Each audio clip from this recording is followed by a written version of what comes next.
सिलचर मेडीलैंड अस्पताल में महिला की मौत, डॉक्टर पर लापरवाही का आरोप। त्रिपुरा से लाई गई एक महिला मरीज की मौत को लेकर सिलचर के मेडीलैंड अस्पताल में हड़कंप मच गया। परिजनों का आरोप है कि समय पर इलाज न मिलने और डॉक्टर की अनुपस्थिति के कारण महिला की मौत हुई। वायरल वीडियो में लोग अस्पताल प्रशासन के खिलाफ विरोध करते दिखे। परिजनों ने प्रशासन से निष्पक्ष जांच और दोषियों पर कड़ी कार्रवाई की मांग की है।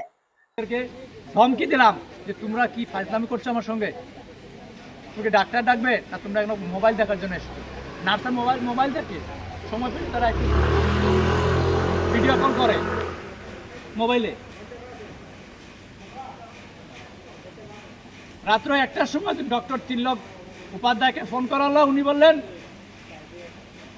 পেশেন্টকে জেনারেল থেকে আইসিইউতে শিফট করতে হবে। আইসিইউতে নিল আমার পেশেন্ট।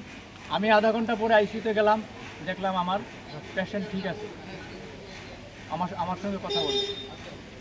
কিন্তু রাত্র 4টার সময় আমাকে ডেকে বলল ওকে ডাবল অক্সিজেনের ব্যবস্থা করতে হবে, সিঙ্গেলে হবে না। তখন ও আমার হাত ধরে টানছে, বলছে তুমি আমার পাশে থাকো, কথা বলতে পারছে না। তখন বললো আমরা ডাবল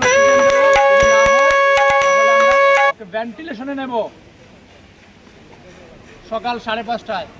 ওকে ভেন্টিলেশন আর ভেন্টিলেশন থেকে আজকে সন্ধ্যায় আমরা